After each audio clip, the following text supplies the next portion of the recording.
स्वागत स्वागत स्वागत स्वागत है आप सभी लोग का टी विद केमिस्ट्री के ऑनलाइन प्लेटफॉर्म पर। कैसे हो प्यारे बच्चों? आ गए हैं आज फिर से करने एक धमाकेदार सेशन। और आज का जो हमारा सेशन होने वाला है वो होने वाला है थर्मोडायनेमिक्स वाली केमिस्ट्री के क्वेश्चंस के ऊपर। यानी आज हम लेके आ चुके हैं आपके लिए कुछ बड़े ही प्यारे से अंडरस्टैंडिंग वाले सवाल थर्मोडायनेमिक्स।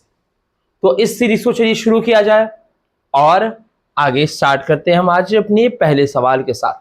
तो अगर हम चले अपने पहले सवाल की तरफ, तो ये सवाल रहा आपकी स्क्रीन के ऊपर। स्क्रीन को पॉज करो, क्वेश्चन को सॉल्व करो।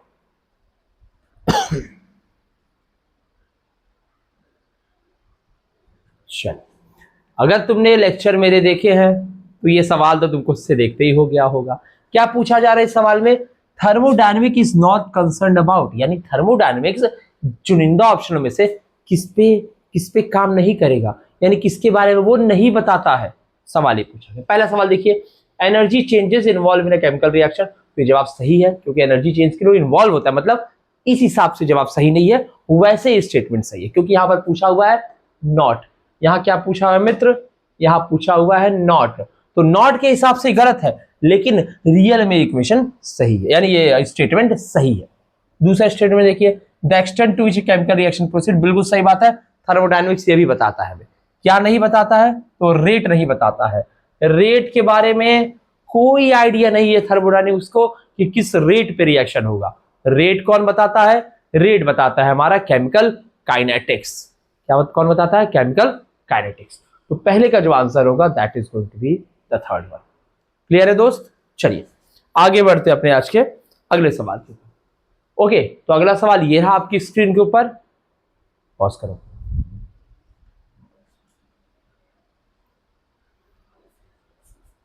कर दिया? आओ।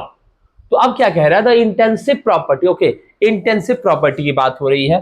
काफी इंटेंस सवाल है, पूछ रहा है इंटेंसिव प्रॉपर्टी। इंटेंसिव में देख बाबू, दो तरह की प्रॉपर्टी, इंटेंसिव और एक्सटेंसिव। देख ले, इंटेंसिव एक्सटेंसिव। यहां पर तुम्हें इन दिख रहा है, इन से याद रखो इंडिपेंडेंट, यानी ये इंडिपेंडेंट इंडिपेंडेंट। और ये क्या होता है? डिपेंडेंट है। इंडिपेंडेंट ऑफ मास, यानी मास के इंडिपेंडेंट क्वांटिटीज को कहते हैं इंटेंसिव क्वांटिटीज या प्रॉपर्टी, इंटेंसिव प्रॉपर्टीज। तो वॉल्यूम देख भाई, वॉल्यूम और देखो, लेट से ये कोई कंटेनर है, लेट से ये कोई कंटेनर है, इसके अंदर अभी वॉल्यूम V है। इसके अंदर भी वॉल्यूम क्या है? किसी लिक्विड का वॉल्यूम इसके अंदर है V। मैं यहां लिखता हूं इसके अंदर वॉल्यूम V है। लेकिन इसी कंटेनर को अगर हम 20 से ऐसे डिवाइड कर दें, 20 से ऐसे डिवाइड कर दें, तो इस हिस्से का वॉल्यूम हो जाएगा V/2 और इस हिस्से का वॉल्यूम हो जाएगा V/2। तो ये तो फिर मास पे डिपेंड कर रहा है। तो ये कभी भी इंडिपेंडेंट इंटेंसिव प्रॉपर्टी नहीं होगी, इंडिपेंडेंट प्रॉपर्टी नहीं होगी, ये एक डिपेंडेंट प्रॉपर्टी होगी। यानी वॉल्यूम हमारा आंसर नहीं होगा, वॉल्यूम हमारा आंसर नहीं होगा। वही इंथैल्पी की अगर बात करें तो इंथैल्पी क्या होता है दोस्त? इंथैल्पी की बात करें तो इंथैल्पी होता है sum of the internal energy plus the PV work done. इसी को हम क्या कहते हैं? एनर्जी कहते हैं। तो ध्यान से देखिए, अगर हमारा मास में चेंज होगा, अगर मास में चेंज होगा तो वॉल्यूम में भी चेंज होगा दोस्त, वॉल्यूम में भी चेंज होगा। तो अगर और इंटरनल एनर्जी में भी चेंज होगा, तो अगर इन दोनों में चेंज होगा तो इसका मतलब हमारे इंथैल्पी में भी चेंज होगा। इसका मतलब ये भी हमारा आंसर नहीं होगा। आइए चौथे की तरफ देखते हैं। तो चौथी बात मैंने यहां बोल दिया, इंटरनल एनर्जी में चेंज होगा, क्योंकि इंटरनल एनर्जी तो इस बात पर डिपेंड करेगी कि कितने पार्टिकल्स हैं हमारे सिस्टम में। इस बात पे इंटरनल एनर्जी डिपेंड करने वाली है। तो इसका मतलब ये भी हमारा आंसर नहीं होगा। तो बचा क्या? तीसरा। और वैसे भी दोस्तों एक बात ध्यान दीजिएगा, कहीं पर भी अगर आपको ऐसा कोई मोलर वर्ड लगा मिल जाए या स्पेसिफिक वर्ड लगा मिल जाए, तो ऐसी सारी प्रॉपर्टीज आपकी इंटेंसिव के क्राइटेरिया में ही आती है। ठीक है, तो इसका आंसर है मोलर हीट कैपेसिटी। क्लियर है दोस्त? देख लीजिए। चलिए तो बढ़ते हैं हम आज के अपने अगले सवाल की ओर। तो अगला सवाल ये रहा आपकी स्क्रीन के ऊपर। जबरदस्त सवाल है, इसको सॉल्व कर दो।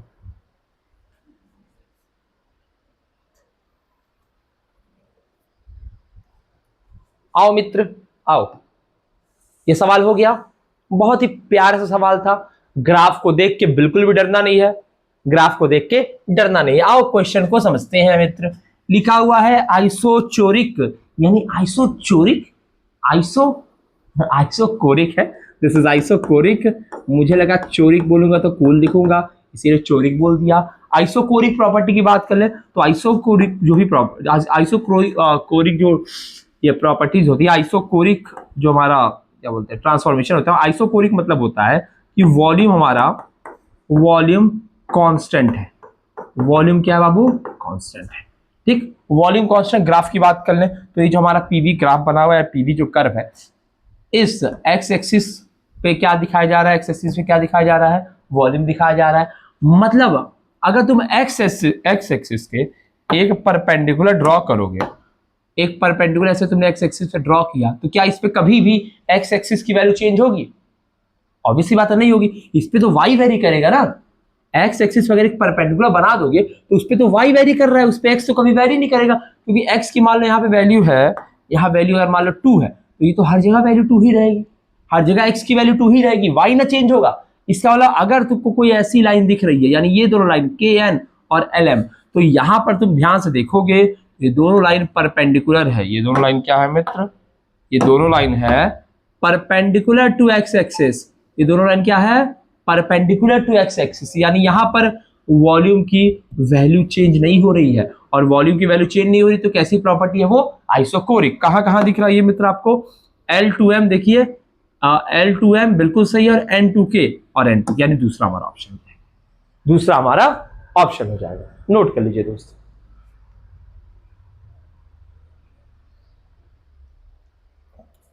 कर दिया? चलिए भाई, आइए बढ़ते अपने आज के अपने अगले सवाल की ओर। तो अगला सवाल ये रहा मित्र आपकी स्क्रीन के ऊपर। स्क्रीन को पॉज करो, क्वेश्चन को सॉल्व करो।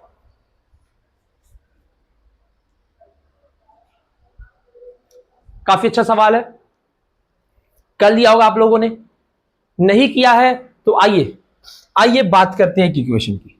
इक्वेशन क्या कहता है कि डेल्टा एच बराबर delta U plus delta NGRT।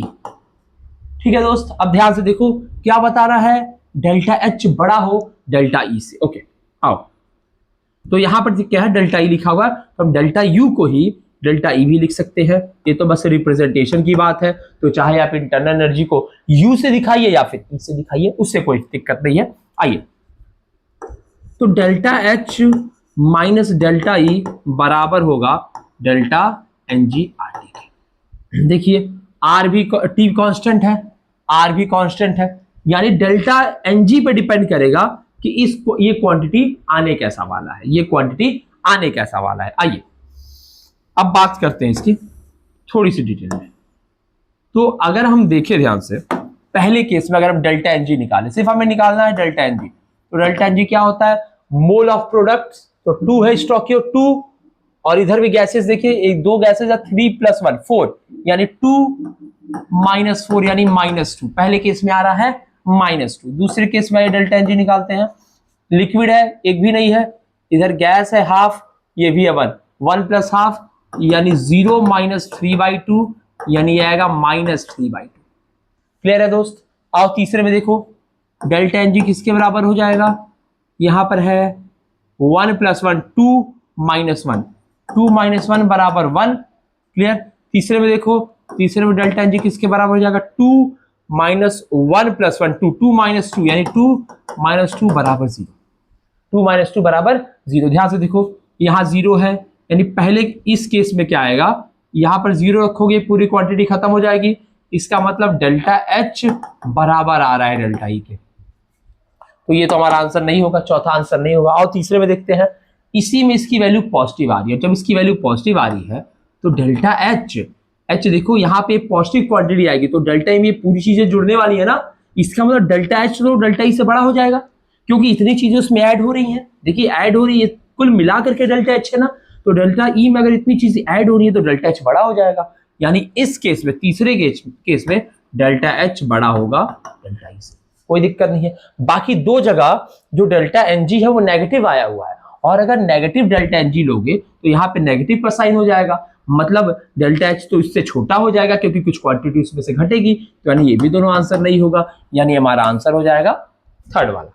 ठीक, तो यहां से तुम क्या क्या इन्फ्रेंस निकाल सकते हो, इफ केस क्या क्या है, इफ डेल्टा एन जी बराबर 0 तो क्या होगा, इंटरनल एनर्जी बराबर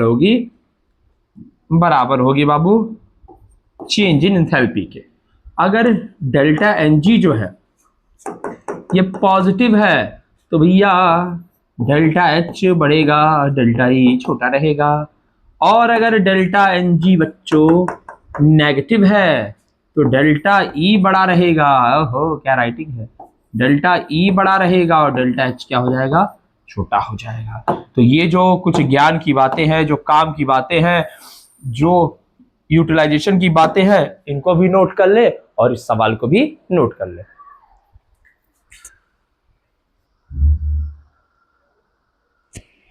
चलिए सवाल नोट कर लिया, बढ़ते हैं आज के अपने अगले सवाल की ओर। तो सवाल ये रहा आपकी स्क्रीन पर, स्क्रीन को करो पॉज, सवाल को करो सॉल्व।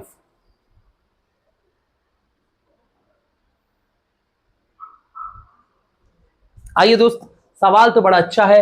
एक स्विमर है जो पूल से बाहर आ रहा है, वाओ, और क्या है, with a film of water, यानी उसके बॉडी पे वाटर की फिल्म बन गई, एक लेयर बन गई है जो कि है 18 ग्राम की। क्या बात है, इंटरनल एनर्जी फाइंड आउट करना है वेपराइजेशन की। ठीक है, सवाल समझने का फेर है। आओ देखते हैं कि भैया इंथैल्पी ऑफ वेपराइजेशन और इंटरनल एनर्जी के बीच में कौन सा रिलेशन हम लगा सकते हैं। तो आओ, डेल्टा एच बराबर delta U plus delta N G R T, क्या ये लगा सकते हैं? तो बिल्कुल लगा सकते हैं। क्यों? क्योंकि देखिए बात क्या की हुई है, अ swimmer coming out from pool, अगर वो पूल से आ रहा है तो उसके ऊपर वाटर की फिल्म है, और वाटर की फिल्म है मतलब जो H2O है वो लिक्विड में है, और हो क्या रहा है, हो रहा है यहां पर फेस का ट्रांजिशन है, यानी कि लिक्विड फेस से ट्रांजिशन हो रहा है वेपर फेस में, यानी जो H2O लिक्विड है ये कन्वर्ट हो रहा है H2O गैस में। तो यहां से हम डेल्टा एच की वैल्यू फाइंड आउट कर सकते हैं। आइए देखिए, और हमें क्या क्या इंफॉर्मेशन मिल रहा है, हमें मिल रहा है 18 ग्राम, हमें क्या मिल रहा है इंफॉर्मेशन, 18 ग्राम। अब ध्यान से आइए, डेल्टा एच की अगर हम बात कर ले, तो देखिए डेल्टा एच क्या दिया हुआ है, डेल्टा एच वेपराइजेशन जो हमें दिया हुआ है, ये जो गिवन है दैट इज 44.01 किलो जूल पर मोल, यानी एक मोल पे इतना है। तो देखते हैं कितना मोल पानी जो है वो स्विमर के साथ बाहर आया है। तो अगर हम मोल निकालिए कि प्रयास करें as per the given question, तो गिवन वेट इज 18 ग्राम, और पानी का मोलर मास कितना होता है, मोलर मास कितना होता है, 18 होता है, यानी यहां से मोल निकल के आ रहा है 1। तो जो हीट ऑफ वेपराइजेशन है वो तो सेम रहने वाला है। तो डेल्टा एच वेपराइजेशन जो होगा यहाँ बाबू, दैट इज 44.01 इंटू 1, यानी that is equal to 44.01 joule. कोई दिक्कत इसमें? कोई दिक्कत नहीं होगा। ये यहां से डेल्टा एच ऑफ वेपराइजेशन आ गया है हमारे इस केस के अकॉर्डिंग। आओ अब देखते हैं इन सारी चीजों को हम पुट करेंगे अब इस इक्वेशन में। आइए, सब चला जा रहा है, ये बड़ा दिक्कत है यार, छोड़ो थोड़ा सा साइड कर लेते हैं। आप पुट करते हैं, डेल्टा एनजी की वैल्यू निकालो भाई, 1 - 0, यानी डेल्टा एनजी कितना है, डेल्टा एनजी बराबर 1 - 0, यानी हो जाएगा 1। अब क्या फाइंड करना है, डेल्टा यू फाइंड करना है, ट्रांसपोज करो delta H minus delta N G R T बराबर डेल्टा यू। ठीक है, डेल्टा एच इधर गया है, ये हो जाएगा, डेल्टा एच कितना आ गया हमारा 44.01। एक ध्यान से देखो किलो जूल लिखा है, ये यहाँ छूट गया था, तो उसका आप किलो जूल कर लीजिए। 44.01 minus delta N G is 1, R is 25/3, क्योंकि यहाँ पर जूल में बात हो रहा है, जूल में 25/3 होता है। टेम्परेचर मेंशन्ड है 298 केल्विन, तो 298 से इसको कर देते हैं हम लोग मल्टीप्लाई और निकालते हैं डेल्टा यू, लेकिन इंटू 10⁻³ करना ना भूलें, क्योंकि किलो जूल में ये है तो किलो जूल में ये भी होना चाहिए यूनिट के हिसाब से। आइए इसको सॉल्व करते हैं, इसको हम सॉल्व करते हैं। मैं यूज करूंगा कैलकुलेटर, आप जो है कैलकुलेटर का यूज बिल्कुल नहीं करेंगे। तो this is 25/3, okay, and into 298. Now this is going to be, this is 2483 into 10 to the power -3. ये इतना निकल के आ रहा है, -3 है, -2, -1 और 0, यानी यहाँ आएगा ये answer 2.483. This is going to be 44.01 minus 2.483. अब ये कितना आने वाला है, कितना आने वाला है, आइए देखते हैं. 44.01 minus 2.483. This is going to be 41.527. This is going to be 41.527 kilo joule. Okay, आइए अब आंसर जो है यहां से मिलाते ही हमारी चेंज इन इंटरनल एनर्जी की वैल्यू है. कहीं दिया हुआ है 41.527 यानी 41.3 यानी हमारा 41.53 किलो जूल, यानी हमारा थर्ड वाला जो है वो आंसर होने वाला है. समझ गए दोस्त, लिख लो.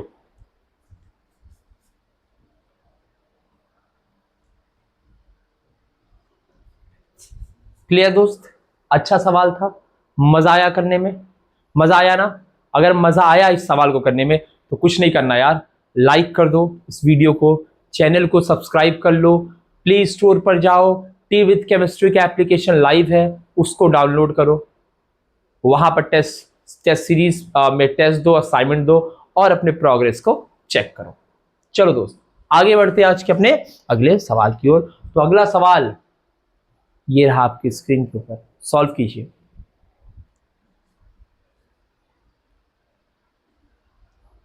आइए, तो ये सवाल हो गया होगा, असर्शन रीजन का एक सवाल था. तो असर्शन क्या बोल रहा है, the increase in internal energy for the vaporisation of the mole of water at 1 atm and 373 Kelvin is 0. Okay, और फिर क्या पूछा है, for all isothermal process delta E बराबर 0. इंटरनल एनर्जी की बात कर रहा है. जो इंटरनल एनर्जी होता है बच्चों, ये टेम्परेचर पे डिपेंड कर रहा होता है, ये टेम्परेचर पे डिपेंड कर रहा होता है. तो अगर ये टेम्परेचर पे डिपेंड कर रहा है, इसका मतलब कहीं पर भी अगर टेम्परेचर का चेंज 0 होगा तो वहां पर इंटरनल एनर्जी भी 0 होने वाली है. इसका मतलब रीजन तो जो है वो सही है. अब आओ बात करते हैं असर्शन की. असर्शन में कह रहा है increase in internal energy for the vaporisation of 1 mole of water at 1 atm and 373 kelvin is 0. ध्यान से देखिए, क्या टेम्परेचर कांस्टेंट है और दूसरा क्या हो रहा है, वेपराइजेशन हो रहा है. तो भाई यहां पर इस केस में तो टेम्परेचर चेंज ही नहीं होगा, यानी जब फेज ट्रांजिशन होता है उस समय तो टेम्परेचर चेंज ही नहीं होता है. यानी जो आइस, लेट से कोई आइस की बात करें तो आइस 0 डिग्री पर ही पूरा मेल्ट होकर पानी बन जाता है, वैसे ही वाटर 100 डिग्री पर ही पूरा बॉयल होकर के वेपर बन जाता है. तो टेम्परेचर का वहां चेंज नहीं होता है, यानी वहां पर भी इंटरनल एनर्जी 0 होगी. यानी असर्शन भी हमारा सही है और रीजन भी हमारा सही है. यानी इस क्वेश्चन का जो आंसर होगा that is going to be answer number A. Clear है दोस्त, लिख लीजिए.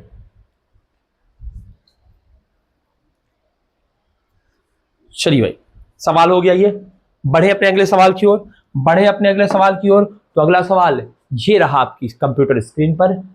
पॉज करो, कंप्यूटर नहीं है मतलब मोबाइल में देख रहे हो तो मोबाइल को पॉज करो, वीडियो को पॉज करो और इसको जल्दी से सॉल्व करो.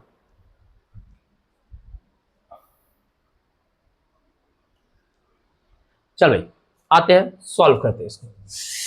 देखो मित्र, सवाल पूछा क्या है, अरे भैया मैच द कॉलम है. मैच द कॉलम हमेशा एलिमिनेशन वाला मेथड जाओ. सबसे पहले वो देखो जो तुम्हें आता हो, जो आता हो उसको पहले सॉल्व करो. देखते हैं भैया क्यों हो, क्या पूछा, isothermal temperature constant, isochoric volume constant, isobaric pressure constant. अबे तीनों पता, मुझे चौथा नहीं आता है, मैं नहीं कर पाऊंगा चौथा, मैं 3 से करूंगा. आओ, आइसोथर्मल टेम्परेचर कांस्टेंट टेम्परेचर ए का 2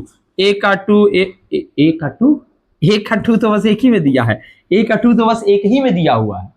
आओ फिर भी चेक करते हैं. आइसोकोरिक वॉल्यूम कांस्टेंट बी का 3 भी है. आइसोबैरिक सी का 4 और बाबू जो एडियाबैटिक प्रोसेस होता है, एडियाबैटिक प्रोसेस में Q बराबर 0 होता है. क्या होता है एडियाबैटिक प्रोसेस में, Q बराबर 0. एडियाबैटिक में नो हीट एक्सचेंज हो रहा है, नो हीट एक्सचेंज यानी डी बराबर डी का हो जाएगा फर्स्ट, यानी ऑप्शन हो जाएगा तीसरा। कितना प्यारा सवाल था।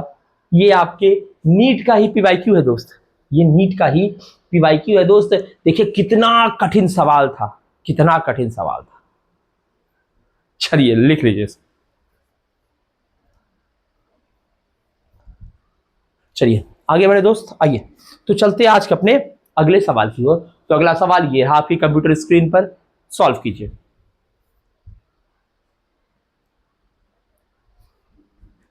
चलिए तो ये सवाल हो गया होगा। आइए अब हम निकालते हैं किस प्रोसेस में एंट्रोपी इंक्रीज कर रही है। भैया एंट्रोपी, एंट्रोपी, एंट्रोपी का दूसरा नाम है रैंडमनेस, यानी कितना ज्यादा रैंडमनेस सिस्टम का बढ़ रहा है। रैंडमनेस सिस्टम का कैसे कैसे बढ़ सकता है, जब लिक्विड वेपर में चेंज होंगे, लिक्विड के मॉलिक्यूल का मोशन धीरे, वेपर के मॉलिक्यूल का motion fast, they are so fast, उनके मोशन बहुत फास्ट है, और मोशन फास्ट है मतलब ज्यादा रैंडमनेस है, यानी ज्यादा एंट्रोपी है। तो पहला होगा हमारा आंसर, ए होना चाहिए। ए नहीं है तो ये ऑप्शन नहीं है। टेम्परेचर ऑफ क्रिस्टलाइन सॉलिड लो, नहीं बच्चा लोग, अगर टेम्परेचर घटेगा तो वाइब्रेशंस कम होंगे, काइनेटिक एनर्जी घटती है, टेम्परेचर बढ़ता है तो वाइब्रेशन की स्पीड बढ़ती है, रैंडमनेस बढ़ती है। तो देखो दोस्तों दूसरा ऑप्शन तो हमारा गलत हो जाएगा, क्योंकि टेम्परेचर तो घटा दिया गया है और भी 0 केल्विन पे ले गए हैं, यानी मोशन सीज करा दे रहे हैं। 0 केल्विन पर वॉल्यूम 0 हो जाएगा, तो जब वॉल्यूम ही 0 हो गया, वो पार्टिकल ही एग्जिस्ट नहीं कर रहा है, तो रैंडमनेस कैसा, रैंडमनेस ही खत्म हो गया। तो ऑप्शन हमारा बी कट गया है। बी कहाँ कहाँ है, काट दो, इन दोनों में से कोई एक ऑप्शन होने वाला है। यहां देखो सॉलिड से कन्वर्जन है गैस में, भाई सॉलिड इंटैक्ट है, कॉम्पैक्ट है, उसमें मोशन बहुत हल्का फुल्का है, वाइब्रेशंस हो रहे हैं छोटे मोटे, उसी को गैस में कन्वर्ट कर दोगे, फ्रीली मूव कर रहे हैं पार्टिकल इधर उधर इधर उधर, रैंडमनेस बढ़ गई, रैंडमनेस बढ़ गई, रैंडमनेस बढ़ गई, यानी ए और सी तो सही है, दोनों में है, तो डी को सॉल्व करो। देखो बाबू Cl2 गैस है, यहाँ 2Cl गैस है, यहां पर मॉलिक्यूल चेंज हो गया एटम में, एक मॉलिक्यूल 2 एटम में चेंज हो गया, एक मॉलिक्यूल की रैंडमनेस 2 एटम की रैंडमनेस, रैंडमनेस बढ़ गई। ऑप्शन हो गया डी भी, यानी ऑप्शन हो गया दूसरा। क्लियर, लिख लो।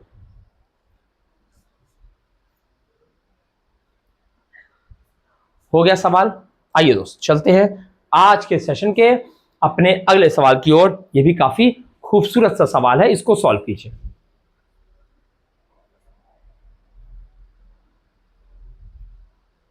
आइए दोस्त इसको सॉल्व करते हैं। सबसे पहला तरीका जो आता है उससे काम करिए।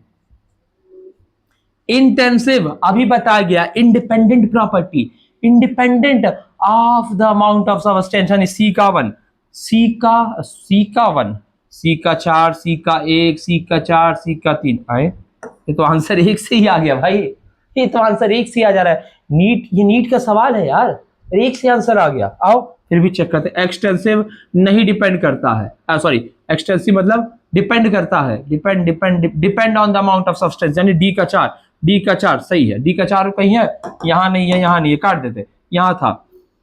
रिवर्सिबल, रिवर्सिबल मतलब जो दोनों डायरेक्शन में चल सकता हो, जो दोनों डायरेक्शन में चल सकता हो, बी का दूसरा, बी का दूसरा, बी का दूसरा। ओके ओके ओके, आओ आओ, ए देखो एडियाबैटिक प्रोसेस, एडियाबैटिक प्रोसेस में क्या होता है बाबू, नो ट्रांसफर ऑफ हीट, यानी ए का तीसरा, ए का तीसरा, यानी ऑप्शन नंबर तीसरा। समझ में आ गया दोस्त, समझ में आ गया। आज का सेशन आपको कैसा लगा मित्र, एंजॉय किया आपने? अगर आपने एंजॉय किया है तो बस करना क्या है दोस्त, कुछ नहीं करना, बस चैनल को सब्सक्राइब कर लो, अपने कुछ दोस्तों को शेयर कर दो, लाइक कर दो वीडियो को, कुछ प्यारे प्यारे कमेंट्स भी कर दो कि कैसा लग रहा है आपको सेशन, और हमारा एप्लीकेशन जरूर से डाउनलोड करो जा करके प्ले स्टोर से। Thank you so much dear students, अभी तक सेशन में बने रहने के लिए। All the very best.